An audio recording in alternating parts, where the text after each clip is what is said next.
जय हिंद। मैं विपिन सिंह सूर्यवंशी और आप देख सकते हैं मैं ग्राम सभा सोना में आया हुआ हूं और यहां पर हरियाली का कुछ अलग ही मज़ा है। और हम आपसे अभी मिलवा रहे हैं मैहर में सेवारत एमपी में जो है रेलवे विभाग में श्री डीएन सिंह जी के यहाँ आए हैं और हम आज उनसे आपका परिचय कराएंगे कि उनको मैहर में भी इनका निवास था लेकिन अब अपने गृहनगर आए हैं। तो कैसा लग रहा है सर से आज हम मिलवा रहे हैं। सर प्रणाम। नमस्कार विपिन जी, और कैसे हैं आप? जो है सर बढ़िया। जो है कैसा लग रहा है आपको गांव पर आने पर? गांव पे आने पे तो आबो हवा ठीक है, लेकिन सामाजिक यहाँ जो है थोड़ा सा प्रॉब्लम है। सर क्या समस्या है आपको? समस्या ये है कि यहाँ हमारी जमीन पे अवैध कब्जा, सरकारी जमीन पे अवैध कब्जा, रास्ते पे अवैध कब्जा, सवेरे के टाइम रास्ते पे लैट्रिन बाथरूम, ये सब एकदम से जो है जानवर जैसे लाइफ जीने वाले यहाँ लोग हैं। जो है अब थोड़ा जो है इनको टाइट किया जाएगा धीरे धीरे। तो सर सरकार तो इतना टाइट है और आपके साथ इतना जो प्रतिष्ठित व्यक्ति के साथ ऐसा शोषण हो रहा है, तो कोई सुनवाई हो रही है कि नहीं? यहाँ पे जो राजस्व विभाग के कर्मचारी हैं, जैसे गांधी जी के 3 बंदर थे कोई कर्मचारी किसी की बुराई देखना नहीं चाहता, कोई कर्मचारी किसी की बुराई सुनना नहीं चाहता, कोई किसी की बुराई कहना नहीं चाहता। इस तरह से यहाँ राजस्व विभाग के पटवारी हुए, आरआई हुए, वेटनरी विभाग का डॉक्टर हुआ, हेल्थ विभाग का मिडवाइफ हुआ, वो जो हेल्थ यूनिट सेंटर का जो स्टाफ हुआ, सब गायब हैं। गांव में कोई एक ग्राम सफाई कर्मचारी हुए, ये सब कभी नहीं दिखते।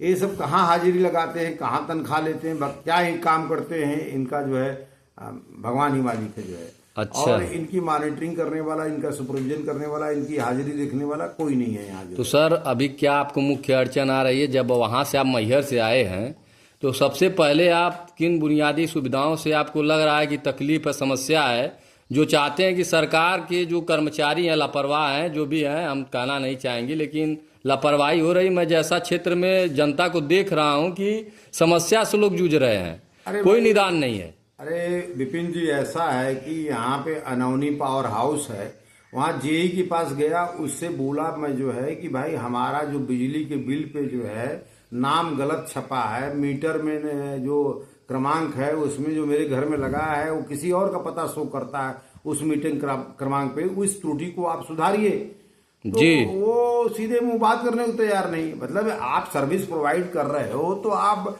सर्विस प्रोवाइड कर दो, जो उसमें क्लर्कियल मिस्टेक है उसको चेंज कर दो, उसको सुधार दो। अब वो ना मौका मुआयना करेगा, ना कोई बात सुनेगा, ना कुछ करेगा।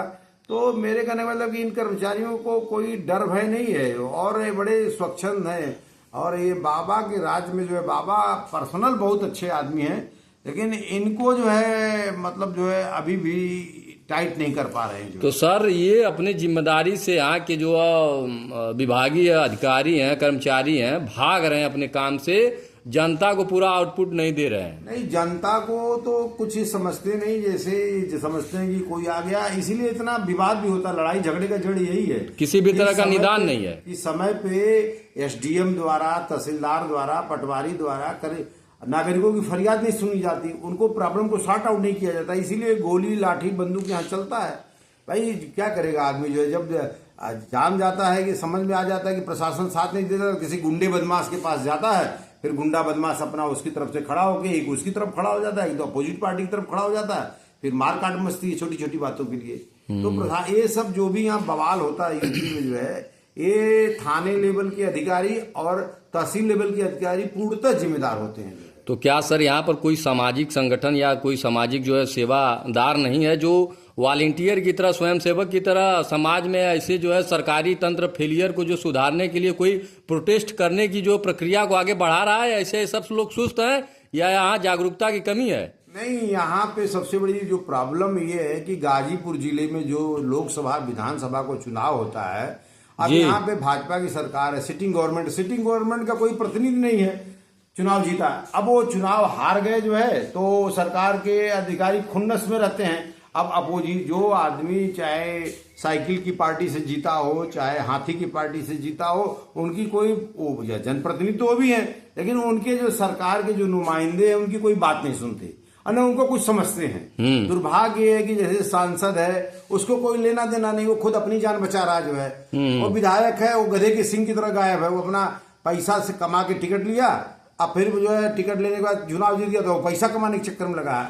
तो जनता को हमको लग रहा है पूरी तरह हाशिए पे रखा जा रहा है। जहां तक समाज में विभाग में जो रिटायरमेंट प्रतिष्ठित व्यक्ति भी हैं, आप रेलवे से जैसा कि आप रिटायर्ड हुए अभी हाल ही में, आप भी अपने राइट्स को लेकर बहुत परेशान हैं। आपको भी जो आपके अधिकार हैं वो भी छीण भीड़ दिख रहे हैं। सरकार की सभी योजनाएं जो है जो चलाती है उसमें कहीं ना कहीं जमीन स्तर पे कुछ दिख नहीं रहा है। बस भ्रष्टाचार की लगाम लग नहीं रहा है यहाँ मैं पे। तो ये बताऊं आपसे कि अगर मैं अपने जमीन के लिए इतना सतर्क नहीं होता तो मेरी जमीन पे सब अवैध कब्जा कर लेते। अभी भी मेरी जमीन पे अवैध कब्जा है, वो मेरे चकआउट पे अवैध कब्जा है, मेरे रास्ते पे अवैध कब्जा है। मैं सीमांकन के लिए 6 साल हो गया पक्की पैमाइश की रसीद कटाए, उसको एसडीएम कार्यालय में पैसा जमा किए, आज तक हमको कोई नोटिस नहीं दिए, न कोई जानकारी दिए कि कब हमारी पैमाइश करेंगे, कब हमारा कुछ करेंगे। जाओ तो कानून गुण अपनी टेबल पे नहीं मिलता, पटवारी अपने टेबल पे नहीं मिलता और दिन भर खराब करके लौट आओ। अगर उनसे सवाल किया जाए कि आप मौके पर अपने विभाग के अंदर अपने जो ड्यूटी पर अपने कार्यालय पर नहीं मिल रहे हैं तो उनका सीधा ये कहना होता है कि मेरा फील्ड में ड्यूटी था। नहीं, मेरे कहने वाले तुम फील्ड में रहो, चाहे जो है ऑफिस में रहो, चाहे तुम अपने घर में रहो, लेकिन जो प्रॉब्लम तुम्हारे टेबल पे है उसका एक टारगेट टाइम सरकार को बनाना चाहिए कि 15 दिन, 30 दिन, 3 महीने के अंदर तुमको ये सॉर्ट आउट करके देना है। जी जी, ये तो बहुत अच्छा आपने बताया। मतलब तुम 24 घंटे फील्ड में थोड़ी रहते हो, तुम तो न फील्ड में कोई काम कर रहे हो, न ऑफिस में काम कर रहे हो, न अपने घर का सिर्फ काम कर रहे हो। जो है तो इतना बड़ा क्षेत्र है, इतनी बड़ा जो है, मान लीजिए लेखपाल को इतना बड़ा क्षेत्र देखना होता है तो क्या वो फील्ड में देखेगा तो बाकी आम जनमानस का कार्य कैसे पूरा होगा? मैं ये कह रहा हूँ कि किसी काम के लिए आवेदन या शिकायत मिलने के 24 घंटे में थोड़ी सॉर्ट आउट करता है कोई कर्मचारी अधिकारी। मेरे कहने वाले को उसका टारगेट टाइम होना चाहिए कि तुम 10 दिन, 15 दिन, 30 दिन, तुम 30 दिन थोड़ी बिजी रहते हो जो है, और 3 महीने थोड़ी बिजी रहते हो। तुम जो जनता का काम है उसके लिए भी तुम प्रोग्राम बनाओ ना, अपना जो है रोड मैप तैयार करोगे, इस काम को टारगेट समय में इतने दिन में मैं सॉर्ट आउट करके दूंगा जो है। तो सर आप अभी जब वहां से आए हैं मुझे ऐसा पता चला कि आप जो है अपने जो मुख्य मार्ग है आपकी गेट से लगा हुआ उससे भी आप कुछ पीड़ा और पीड़ित नजर आ रहे हैं। नहीं, मेरे घर के पिछवाड़े जो पीछे साइड जमीन है मेरी निजी जमीन है, जो सरकारी रास्ता है, सब ये राजभर लोग कब्जा करके बैठे हैं, जो ये सब समूह में कब्जा करके बैठे हैं। जमीन के पास जो जाओ तो हमला कर देते, लड़ने के लिए तैयार हो जाते हैं, मारपीट करने के लिए तैयार हो जाते हैं। अब मैं अकेला आदमी 35 साल नौकरी किया और जो है मेरा नाम दीनानाथ सिंह है और मैं सौना गांव का निवासी हूं और मेरी तहसील थाना खानपुर लगता है, तहसील सैदपुर लगती है, जिला गाजीपुर लगता है। तो मैं स्थानीय प्रशासन को तहसील लेवल पे, थाना लेवल पे सबको नोटिस देता हूँ, सबको कागज देता हूँ, लेकिन सब मतलब गूंगे बहरे हैं एकदम से, कोई उनको मतलब नहीं। वो तो जब तब डरते हैं या तब काम करते हैं कि या तो उनका बहुत बड़ा स्वार्थ हो, 25-50 हजार रुपया घुस पा जाए, या तो फिर उनको ये लगे कि हमारी नौकरी पे खतरा है, तब काम करते हैं। दो ही परिस्थिति में काम करते हैं, नॉर्मल रूटीन में इन सबों का रवैया काम करने का नहीं है। तो जैसा कि आप समस्याएं देख रहे हैं कि सर को आने के बाद कितनी समस्याएं हो रही है, इनका मन था कि ये अपनी जन्मभूमि पर मैहर में थे कार्यरत, तो आए यहाँ रिटायरमेंट अकेले जो है शांति निकेतन के नाम से अपने जो है इस जहाँ पर रह रहे हैं लोकेशन पे इसका नाम रखकर एक जो है शांति वाला जीवन जीना चाहते थे। लेकिन मैं रिटायरमेंट के बाद सोचा हूँ मैं बढ़िया एक बाग लगाऊंगा, बगीचा लगाऊंगा, गार्डन लगाऊंगा और इंटीग्रेटेड एक छोटा फार्म हाउस बनाऊंगा, क्योंकि गांव में दिखाऊंगा कि गांव में कैसे अच्छे से रहा जाता है। ये मेरा प्रयोग है। इस प्रयोग के लिए मैं वहाँ पे जहाँ मध्य प्रदेश में नौकरी किया वहाँ भी मेरा मकान है, घर है, बाल बच्चे। जी जी जी। तो मैं गांव को चुना इसलिए कि मेरी जन्मभूमि है और उत्तर प्रदेश का देखे शासन प्रशासन कैसा है, ये मेरा प्रयोग है। जो प्रयोग है सर, लेकिन मुझे लग रहा है कि जब तक आपका रास्ता जो क्लियर नहीं रहेगा तब तक तो आपका कोई भी जो है कम्युनिकेशन जो स्थापित नहीं हो पाएगा जो संसाधन का है। मेरे घर में आने का रास्ता, मैं तहसीलदार को कल शिकायत करके आया 19 तारीख को, 19/6/2025 को, और पंकज नाम का पटवारी हल्का जो है, मैं उसको उन्होंने मार किया। उन्होंने फोन पे बोला कि हमारी प्रॉब्लम सॉर्ट आउट करे। अब देखता हूं मैं कितने दिन में मेरी प्रॉब्लम वो सॉर्ट आउट होती है। सर अगर आपकी समस्या का हल नहीं होता है तो मैं भी प्रयास करूंगा कि ट्विटर के माध्यम से जो भी राजस्व विभाग के अधिकारी या एसडीएम है, जो उत्तर प्रदेश का शासन है या केंद्र सरकार का, जहां तक मैं आपकी बात को वहां तक ले जाने का प्रयास करूंगा। बहुत बहुत धन्यवाद विपिन जी। जो है आप इसी तरह से हमारा सहयोग करिए और आप अगर हमारा सहयोग करेंगे तो मेरा मनोबल यहाँ बढ़िया रहेगा और मैं संघर्ष करूंगा, इन सब चीजों से संघर्ष करूंगा। आज नहीं कल समाज में सुधार होगा जब समाज में जो कोई संघर्ष करता है, कोई लड़ाई लड़ता है,